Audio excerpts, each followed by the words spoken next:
told to kindly come forward. So, Hema ji, doctor Vishwaraksha, and in fact अब मैं बात क्या करूं, कहां से शुरू करूं, क्योंकि हमारे पिता तुल्य जस्टिस सराफ ने मेरे ऊपर इतनी रिस्पॉन्सिबिलिटी डाल दी, मैं कहां से शुरू करूं, कहां ख़त्म कर दूं। गणेश जी को देख रहा हूं, नितिन मेरा छोटा भाई। तो अब we are going to talk about what are the repercussions, what are the outcomes after the political reorganisation of article this JNK। मैं इसको एब्रोगेशन नहीं कहता, मैंने शुरू से कहा कि it's neutralisation. The appropriate term is neutralisation of article 370 and 35A। And subsequently I wrote all these things जब 370 हटा दिसंबर 2019 में शायद किताब रिलीज हुई, Jammu and Kashmir breaking the subversive web and way forward, सारे मेजर्स उसमें मैंने 1, 2, 3, 4 बुलेट्स में बताया कि रीऑर्गेनाइजेशन से हम क्या चाहते हैं। सो व्हेन वी से दिस रिफॉर्म्स, बुनियादी क्वेश्चंस के ऊपर बात करना चाहिए। जैसे जसरोटिया साहब ने बिल्कुल सही कहा कि बात बड़ी बुनियादी है, 14 और 21 आर्टिकल की कहानी है, right to life and right to live. जो आपके पास नहीं है तो कुछ भी नहीं है। 370 was giving an impression of a state within the state. और हम कहें कि मैं I want mince the words, 370 created a state against the state. There was a kind of a de facto Pakistan within the Union of Jammu, this India। हमारे बहुत अच्छे political scientist इस जम्मू कश्मीर के जो इस दुनिया में नहीं हैं, one of the unsung heroes I must put on record. मेरी परेशानी ये रही है कि मेरे बुजुर्ग ज़्यादा दोस्त रहे और ये एक ब्लेसिंग भी होती है। तो professor Mohan Krishna tang, posthumously उनको नमन करते हुए मैं कहूँगा जितना काम उन्होंने किया, जैसे Saraf will beer me out. Exactly. You also must read Article 370 Myth of Autonomy। ये एक बुनियादी किताब है, इसको आप नोट कर लीजिए। Article 370 Myth of Autonomy, being law students। उसमें उन्होंने he blowed into smithereens how a religious state was being created within the domain of India, how Indian state was put at war with the Indian civilization। In fact अभी भी हम ये मानते हैं कि जो सारी रेफ्यूजी प्रॉब्लम है, मैं कहता हूँ अगर 47 में मेरे भाई नहीं आए होते उखड़ के, वेस्ट पाकिस्तान वाले हमारे लबाराम जी नहीं आए होते, तो शायद हम भी नहीं उखड़ते, अगर वहीं पर बात रुक जाती। तो ये हुआ क्या, और सबसे बड़ी बुरी टर्म जो यूज की गई सबके लिए, माइग्रेंट, या क्योंकि पक्षी उड़ के आता है, आपने इसको लूज रखा, लूज एंड रखे इसके, कि विलफुल डिस्प्लेसमेंट हुई है रोटी कपड़ा मकान के लिए। जैसे जस्टिस सराफ ने बिल्कुल सही कहा, कानूनी किताबों में तो हमारे पास हर कोई लॉ था, हमारे पास नौकरी भी थी, कुछ लोगों ने कहा नौकरी के लिए आ गए, नौकरी के लिए थोड़ी आए थे, they come to save the life. लेकिन ये जेनोसाइड इसको कहना चाहिए और जरूर कहना चाहिए। और सबसे बड़ी बात यह है कि अब ये जेनोसाइड से भी आगे निकल गया, ये डेमोसाइड बन गया। You can write this word also. Genocide is when a religious group and ethnic group is subjected to religious cleansing, पहले हम एथनिक क्लींसिंग भी कहते थे पार्लेंस में।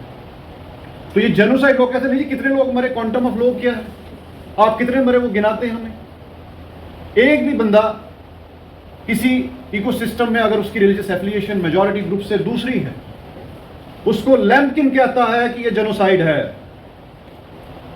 यूनाइटेड नेशंस ने माना, लेकिन अनफॉर्चुनेटली हमारी परेशानी दूसरी है। जैसे इन्होंने कहा ये अभी तक बहुत अच्छा हो रहा है कि नैरेटिव ठीक हो रहा है, पीओके कौन सा पीओके भाई, ये पीओजेके है।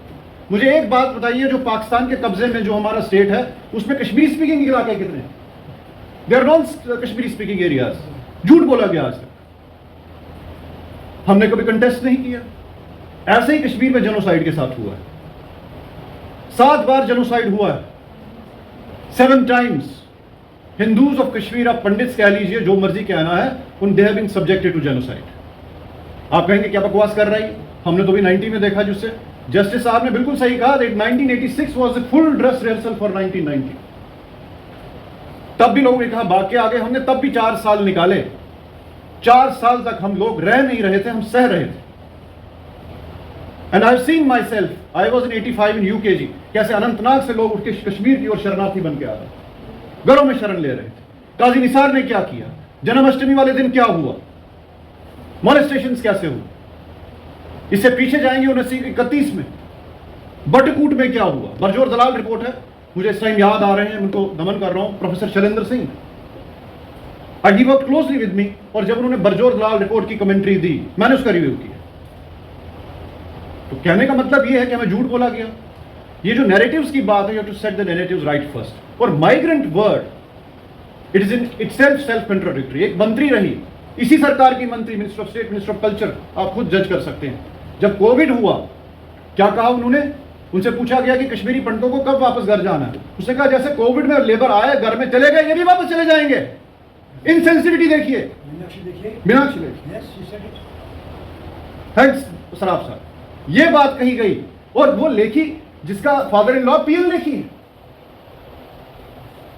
He was a well versed legal luminary. इतनी इनसेंसिटिविटी स्टेट में आप किसको बेल आउट करना चाहते हो? When the state against acts against the nation, bails out the persecutor, justice का मार्जिन नहीं रहता। आप कहेंगे जेनोसाइड, लेम्किन ने वर्ल्ड वॉर 2 के आसपास आपको टर्म दी, तो कश्मीर में इसके कोई सबूत है? लोग कैसे आजकल प्रूफ होता है? आप लोगों से मैं पूछता हूं, कश्मीर की हिस्ट्री जब आप पढ़ते हैं, आपको बोला जाता है नीलमत पुराण, उसमें रिचुअल्स, राइट्स वगैरह वगैरह चीजें आती। लेकिन जब आपसे कश्मीर की हिस्ट्री की बात की जाती है, आपसे बोला जाता है राजतरंगिनी, कलहर की राजतरंगिनी। यही नाम आपने सुना है ना, कि ये एवरीथिंग वाज हंकी डोरी एंड ऑल दैट। कश्मीर में 5 राजतरंगिनियां लिखी गई। I will count them here and I dare anyone to challenge me on this podium. Jonaraja, Shrivara, Prajnabhatta, Shuka, Shrivara, 5 राजतरंगिनियां। मुगल काल तक सारी हिस्ट्री डॉक्यूमेंटेड है। एक षड्यंत्र के तहत इनको इरेज किया गया। श्रीवर का पूरा पार्ट नहीं मिलता, मेरे पास आया कहीं से, मैंने कहां से लाया, that's a different matter. Jonaraja की जो राजतरंगिनी है उसको पढ़ना बहुत जरूरी है। ये ज़ैनुल आबदीन के टाइम में कमीशन हुई। इसमें उसने कहा जो बाहर से इन्वेडर्स आए, उन्होंने कश्मीर में मठ मठिकाओं को इस तरह से रोंदा। I will give you all the examples, I will quote also, कि जैसे टिड्डी दल खेत को लूट के ले जाते, तबाह करके जाते। उसके बाद क्या होगा? उन्होंने एक टर्म दी जो कश्मीर में जो संस्कृत टर्मिनोलॉजी है, उसको कश्मीरी पंडित को बट्ट कहते हैं, और महिला को बटारिका, कि शैव दर्शन की टर्म है। बट्ट पर भैरवी बटारिका को कहते हैं, उसको बोलते हैं। और वहां से बटनी वर्ड आ गया, और बट्ट वहां से आ गया। और उसके बाद कश्मीर की सोसाइटी में सिर्फ जेनोसाइड मारने से नहीं होता, नैरेटिव से जेनोसाइड होता है। आपकी लैंग्वेज वेपनाइज होती थी। हमारी मां बहन कश्मीर में किसी मोहल्ले में बाहर जाती थी, साथ में एक मेल मेंबर को जाना पड़ता था, सिंबॉलिक कोई बच्चा भी जाता था, तेरी बहन बाहर जा रही, उसको छोड़ के आ जा। कैसे टॉन्ट किया जाता है? I will quote in Kashmiri, बटनी बटनी दोदिए मा सिके कोर्थम दाले गरबस। What does it mean? They alluded Kashmiri Pandits that they are dal eaters. हालांकि दाल सबसे ज्यादा वो लोग खाते हैं, मैं कहा दाल खाते हैं, इनमें ताकत नहीं है। और ये जो, हाँ, आई विल ट्रांसलेट इट। तो ये उसे कहा, ए कश्मीरी पंडितानी तू बाहर जा रही, टीज कर रहे ना उसको। वो दाल के लोटे का क्या किया? वो दाल के लोटे का क्या किया? और तेरे बाल जल गए, मतलब हांडी पकाते पकाते बाल जल गए। Taunt, this is called weaponisation. Genocide incremental होता है, इंक्रीमेंटल स्टेजेस में, टॉन्टिंग से, बड़ी सारी चीजों से। और ये चीज जोनराज ने अपनी राजतरंगिनी में बहुत पहले, दूसरी राजतरंगिनी जोनराज की जो राजतरंगिनी, उसमें नोट किया। और उसने टर्म क्या दी? तब तो लेम्किन नहीं था, तब कोई मॉडर्न रिसर्च नहीं हुई थी। उसने नाम दिया जाति विध्वंस। क्या नाम दिया? जाति विध्वंस। हम नरसंहार कहते हैं, जाति संहार कहते हैं, जाति विध्वंस कह दिया उसने, डिस्ट्रक्शन। और उसने कहा कि जाति रक्षा निमित्तम, जाति रक्षा निमित्त के लिए आपको क्या करना चाहिए? आपको सच को डॉक्यूमेंट करना चाहिए। आप यही काम इस पोडियम पर कर रहे हैं। ये जो सेमिनार है, it's about the truth writing and truth telling. जैसे रोमी जी ने कहा, बिल्कुल oral histories are very important, वो आपको किताबों में नहीं मिलेंगी। ये 7 जेनोसाइड्स डॉक्यूमेंटेड रहे। और आज की डेट में Jonaraja should be considered the father of genocide studies, लेकिन नहीं है। अब दूसरी बातें आती हैं, रेस्टोरेटिव जस्टिस, रिकंसिलिएशन। रिकंसिलिएशन और restorative justice is African context, जहां पर छोटे छोटे ट्राइब्स में कोई अंडा मुर्गी जो है किसी पड़ोसी के घर में देती है, तो उस पर लड़ाई होती है, रेस्टोरेटिव जस्टिस। ये इंसानों पर लागू नहीं होता। जब आपका प्लेटफॉर्म इक्विटेबल नहीं है, वहां पर रेस्टोरेटिव जस्टिस कैसे, पैरिटी कैसे आए? Mohammad Ali Jinnah was a very astute politician and very astute lawyer. He created Pakistan virtually on the typewriter. We have to be very blunt. क्या कहा उसने? उसने कहा कि जब अब पार्टीशन होगा, in comparison to Hindus, 10 Hindus I have 1 vote. वही हालत अब यहां पर हमारे ऊपर लागू होती है. We are a minuscule minority, voting right से क्या कर लेंगे हम? आप एक सीट भी नहीं निकाल सकते, आपकी कॉन्स्टिट्यूंसी स्कैटर्ड थी, आप एक जगह क्लब अब नहीं थे। उसके बाद कहा गया जी वोटिंग इन एग्जाइल, और रिसेंटली उसके बाद एक और बात बढ़ाऊंगा, नफसा फॉर्म। कहा जी ये सारे पंडित्स को भरना पड़ेगा नफसा फॉर्म। अब जो इसमें जिनको दो टाइप की, यहां भी भ्रांति है, दो टाइप के राशन कार्ड हैं। एक राशन कार्ड ऐसा है, लोग कहते हैं राशन खा के लूट गए, फिर मिस इन्फॉर्मेशन। जो गवर्नमेंट एम्प्लॉइज थे उनके कार्ड पर लिखा होता था government employee, that person was not eligible for ration and cash leave, लेकिन उसकी रजिस्ट्रेशन थी, डी फॉर्म नंबर था, डाटा फ्रेम नंबर। जो प्राइवेट मुलाजिम था या कोई एग्रीकल्चर, वो he was eligible for the leave. लेकिन अब ये बेचारा जो गवर्नमेंट एम्प्लॉई है, अगर इसके बच्चे के पास नौकरी नहीं है, कुछ नहीं, वो is not subject to anything. ठीक है, अब ऐसी सिचुएशन में ये जो कंपार्टमेंटलाइजेशन है, क्या करेंगे आप इसका? दूसरी बात, बच्चे ओवर एज हो गए। इवन मेरे सीनियर जो थे, I was in 5th class at the time of this religious cleansing. मेरे से बड़े लोग थे जो ग्रेजुएशन पहले करके 3-3 साल तक रिजल्ट नहीं, नौकरी नहीं मिली उनको। फिर क्या हुआ, गवर्नमेंट ने निकाला कि प्रधानमंत्री की जो एम्प्लॉयमेंट पैकेज थी वो निकालो जी, उसमें एक राइडर लगाया गया, जस्टिस साहब को पता होगा, SRO 412। और इनफैक्ट जब हम जम्मू यूनिवर्सिटी में संघर्ष चलाते थे, मेरे साथ मेरे भाई विक्रांत जी हैं, नितिन भी हमारे साथ रह चुका है, हमने इस कैंपस से प्रेस कॉन्फ्रेंस की थी। हमने कहा था ये 412 बॉन्डेड लेबर है, दिस इज बॉन्डेड लेबर। क्या आप प्लांटेशन लेबर्स को जैसे कैरेबियन में ब्रिटिश कॉलोनिस्ट ले जाते थे वैसे ले जाना चाहते हो? लिखा क्या गया, आपको वहां पर नौकरी मिलेगी, लेकिन आपके साथ कुछ भी होगा उसके जिम्मेवार आप हैं, आप अपनी मर्जी से नहीं जा सकते, प्रमोशन से ना कुछ। ये सुपर न्यूमरेरी पोस्ट थे, उन लोगों ने एम्प्लॉयमेंट मिली। और उसके बाद क्या मिला, return and rehabilitation were integrated for a community which is out of the habitat. एक तरह से ब्लैकमेलिंग टैक्टिक थी, किसी बहाने सिंबॉलिक रिटर्न बता देंगे, हो गई। और वहां जब हुआ उसके बाद आपके सामने पड़ा हुआ, टारगेटेड किलिंग शुरू हो गई, डीसी ऑफिस में एम्प्लॉय को मारा गया। This is not hidden, you can Google out. उसके बाद उन्होंने कहा जी पंच सरपंच बनाए, उसके बाद पंच सरपंच को भी खुलेआम मारा गया। तो question is how to address this thing. तो गवर्नमेंट ऑफ इंडिया को प्राइमरीली दो बातें करनी है, सिर्फ हमारे लिए लागू नहीं होंगी। This is called trivialization of genocide. और दो बातें करनी है। सबसे पहले इसका ड्राफ्ट भी प्रधानमंत्री तक चला गया है, I was also part of. उसका नाम है prevention of genocide and atrocities prevention bill 2020। हमने कहा कल आज हमारे साथ हुआ, कल किसी के लाभाराम जी के साथ हो सकता है, कपूर साहब के साथ हो सकता है, किसी के साथ हो सकता है। हमें एक लीगल फ्रेमवर्क चाहिए। यहां हो रहा, कल किसी देश के किसी पार्ट में होगा, इसको न्यूट्रलाइज करना पड़ेगा। The evil should be nipped in the bud. उस पर अभी कोई पेशरफ्त नहीं। So there is lot of difference between de facto and de jure neutralisation of 370। उसके ग्राउंड पर क्या हुआ क्या नहीं हुआ, तो पॉलिटिकल रिऑर्गेनाइजेशन की बातें हैं, जब आगे कभी डिबेट होगी जरूर बात करेंगे। Ladakh got freedom from the slavery. अब वहां अपनी उनकी डायनेमिक्स हैं। क्या जम्मू कश्मीर में जो रिफ्यूजी ग्रुप्स हैं वो ठीक है? जब तक आप अपना नॉमेनक्लेचर की, अब कोई आपका नाम आपका इज्जत से नहीं बुलाए, कोई आपका पर्टिकुलर नाम, आपको बड़ा गुस्सा आता है, आपको माइग्रेंट कहा जा रहा है, you are not a migrant. The people who are displaced within the boundaries of their own state and country are called internally displaced people, IDPs. इसके गाइडलाइंस हैं, they are called IDPs. लेकिन unfortunately government of India signatory नहीं है। जब ये बात हम करते हैं, हम करेंगे तो बात इंटरनेशनलाइज हो जाती है। क्या आपने इंटरनेशनलाइज किया? उसके कन्वेंशन बड़े क्लियर हैं।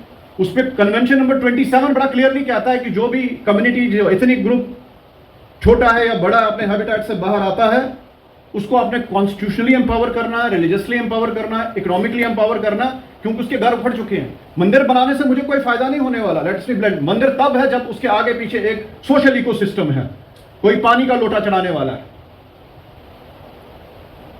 जब वो नहीं है, आप उसको कहां बसाएंगे? टोकनिज्म, एम्प्लॉयमेंट को कनेक्ट करना रिहेबिलिटेशन के साथ, दिस इज ट्रिविलाइजेशन ऑफ जेनोसाइड। अभी रिसेंटली एक जनहित याचिका दायर हो गई, उसका 22 को लिस्टिंग है सुप्रीम कोर्ट में, कि भाई ये जो लोग हैं ओवरेज होते गए और ग्रुप सी और डी पोस्ट में भी इनके लिए जगह नहीं। तिब्बतन रिफ्यूजीज के लिए है, जो अपने देश के लोग हैं उनके लिए। बिल्कुल सही कहा लाभाराम जी ने, जो अपने देश के हैं वो पराये हो गए। मैं नाम नहीं लेना चाहता, एक पर्टिकुलर क्लास है लोगों का, उनका बॉर्डर लगता है बांग्लादेश का वेस्ट बंगाल से, लेकिन वो लोग यहां तक कैसे पहुंचे? उनके पास इंटरनेशनल रेफ्यूजी कार्ड है, मेरे भाइयों के पास किसी के पास है? नहीं होगा, बिल्कुल नहीं होगा। तो ये क्या डायकोटोमी है? क्या ये Indian state versus Indian nation का काम नहीं खेला जा रहा है, खेला हो रहा है? जो सरकार आई 2014 में, उससे हमें बहुत आशंकाएं हैं, आज भी हैं। हमने हार नहीं मानी है, सारे लोगों ने ही बात की, हम सारे राष्ट्रवादी लोग हैं, लेकिन लोगों ने कहा जी आप लोग बंदूक क्यों नहीं उठाते? हम क्यों बंदूक उठाएं? हम नेशनलिस्ट लोग हैं, अपने देश के खिलाफ कोई अंग्रेजों की लड़ाई लड़ रहे हैं कि आजादी की, ह्यूमन राइट्स की लड़ाई। लोग कहते हैं वो भी मरे आप भी मरे, हमने कहा वो इसलिए मरे because they had waged a war against the nation of India. जो देश के खिलाफ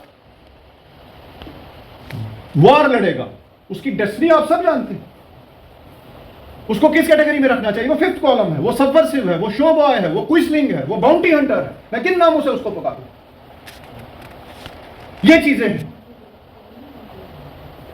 ऐसे हालात में जो ट्रिविलाइजेशन ऑफ जेनोसाइड हुई है वो तो एक बात, लेकिन जब स्टेट एपैथी शो करता है उसको डेमोसाइड कहते हैं। एक तो आपको टेररिस्ट ग्रुप्स खत्म कर रहे हैं, रेडिकलाइज्ड ग्रुप्स खत्म कर रहे हैं, और दूसरी ओर से जब स्टेट आपको इनडिफरेंट कर देता है तो डेमोसाइड हो गया। Now the game has shifted from genocide to डेमोसाइड।